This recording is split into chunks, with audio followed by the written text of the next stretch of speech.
Okay, today we're going to do something a little bit different where we are going to learn about Darius, who was a Persian king. Now, if you can listen to the music in the background, that is Persian music. It is quite possibly music that King Darius listened to when he was a king.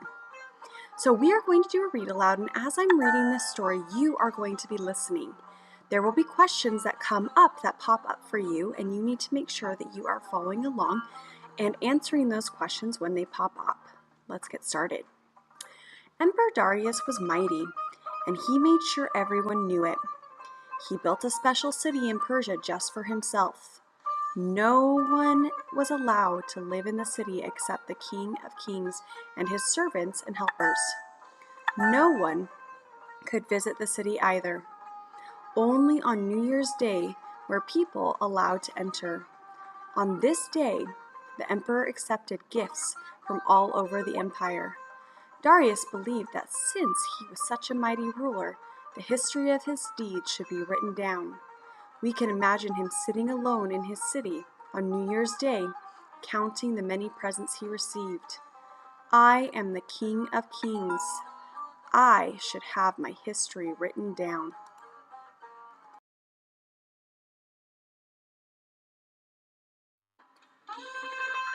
The scribes bow and nod, for no one dares disagree with King of Kings. Yet it must be safe from the weather, Darius continues, and hidden from the enemies who might wish to destroy it. The scribes traveled through the empire until they found the perfect place to write the record of the King of Kings. It was a smooth rock hundreds of feet tall, and at its base was a broad pool of cool spring water. The rock was near an old caravan road and convenient to travelers who might wish to read about Darius. Better still, mountains surrounded the rock and protected it from enemy eyes.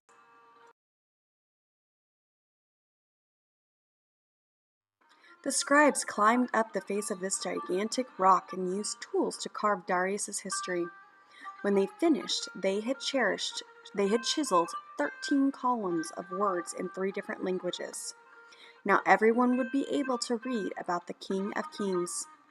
And at the top of the rock, 300 feet above the pool, artists carved life-size pictures of Darius. It shows him with a high brow and a long straight nose, and of course a crown sits on his head. Because Darius left the history about himself, experts are now able to read the words and learn more about the Persian Empire.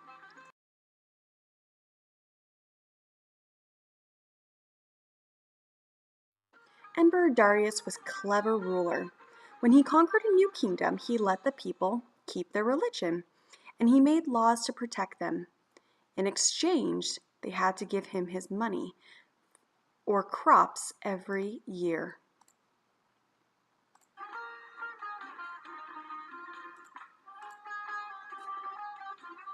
Persia was a big place, and Darius couldn't be everywhere at once. So he chose loyal men to be governors of different places throughout the empire. The governor was called a satrap. The people had to obey him no matter what. Some people in the conquered kingdoms were unhappy with their situation. "We don't want a satrap telling us what to do," they cried.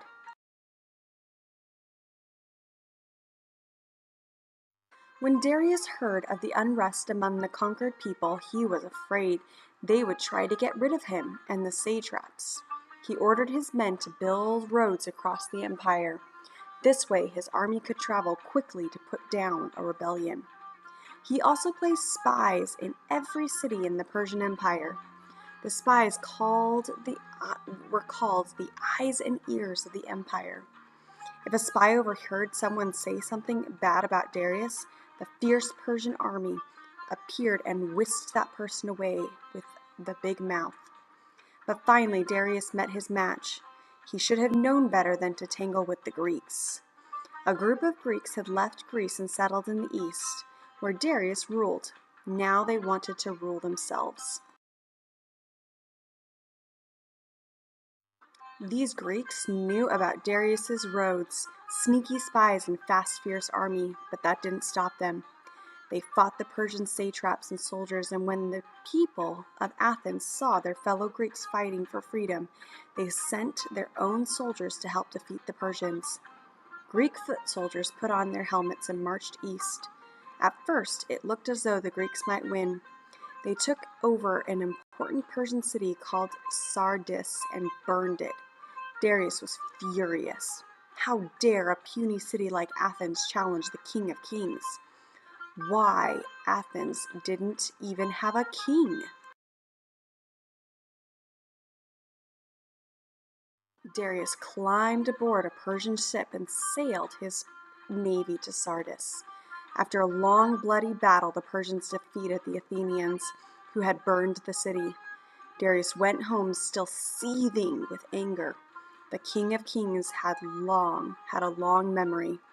He vowed never to forget that the Athens had tried to help other Greeks overthrow him. And so began the Persian Wars, the long, fierce wars between Greece and Persia.